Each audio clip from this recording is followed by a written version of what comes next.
Penalty വരും വന്നു കഴിഞ്ഞാൽ പോർച്ചുഗൽ ജയിക്കുമെന്ന കാര്യത്തിൽ നല്ല ഉറപ്പായിരുന്നു. കാരണം ഡിയേഗോ കോസ്റ്റ എന്ന മനുഷ്യൻ ആളെന്ത് കൂളാണ്. ആളിങ്ങനെ എന്താ പറയാ, ആളുടെ ഫേസ് ആണ് ഒരു കോൺഫിഡൻസ് കിങ് എന്ന് പറയേണ്ടി വരും.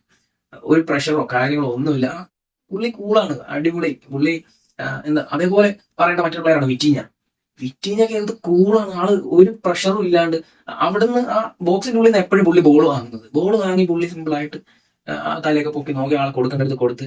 വിറ്റീഞ്ഞൊക്കെ വേറെ ലെവൽ. ഇന്ന് ലൈനപ്പ് വന്നപ്പോൾ തന്നെ ഞാൻ ഞാൻ ഇങ്ങനെ ആലോചിച്ച കാര്യമാണ്. എന്റെ ഇങ്ങനെ ഡിസ്കഷനിലൊക്കെ ഫ്രണ്ട്സ് ആയിട്ട് ഷെയർ ചെയ്ത കാര്യം. കാരണം ഞാൻ ഇന്ന് കാണുന്ന കുറച്ച് ഒരു 10 ഏറ്റവും നല്ല മിഡ്ഫീൽഡേഴ്സ് എടുത്തു കഴിഞ്ഞാൽ അതില് ഈ ബ്രൂണോ ഫെർണാണ്ടസ്, അതേപോലെ ബെർണാർഡോ സിൽവ, വിറ്റീഞ്ഞ, ഈ 3 പേരുണ്ട്, ഉറപ്പായിട്ടും ഉണ്ട്. കാരണം ഇന്ന് കളിച്ചുകൊണ്ടിരിക്കുന്ന ഏറ്റവും നല്ല മിഡ്ഫീൽഡർമാരിൽ 3 പേര് ആണ് ഇവര്. അപ്പോൾ ഒരു 10 പേരുടെ ലിസ്റ്റ് എടുത്തു കഴിഞ്ഞാൽ അതിൽ 3 പേര് ഉണ്ട് എന്നുള്ളതാണ് എന്റെ ഒരു ലിസ്റ്റ് എടുത്തു കഴിഞ്ഞാൽ. അപ്പോൾ അവർ 3 പേരും കൂടി കളിച്ചിരുന്നെങ്കിൽ കുറച്ച് അടിപൊളി ആയേനെ എന്ന് പറഞ്ഞ് ഇന്ന് ഫസ്റ്റ് ലോൺ വന്നപ്പോഴത്തേക്ക് 3 പേരും ഉണ്ടായിരുന്നു. മിഡ്ഫീൽഡിൽ വിറ്റീഞ്ഞ, ഫെർണാണ്ടസ്, സിൽവ, ഇവർ 3 പേരും കൂടിയാണ് കളിച്ചത്.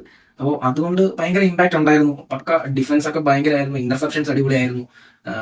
റൊണാൾഡോ വരെ വന്ന് ഇന്റർസെപ്ഷൻസ് നടത്തുന്നത് നമ്മൾ കണ്ടു. എമാലിന്റെ അടുത്ത് വന്ന് കൂളായിട്ട് 2 വട്ടം ബോൾ എടുത്തോണ്ട് പോകുന്നുണ്ടായിരുന്നു. എമാൽ ഇങ്ങനെ എന്താ സംഭവം എന്നുള്ള ഒരു മട്ടില് നിൽക്കുന്നുണ്ടായിരുന്നു.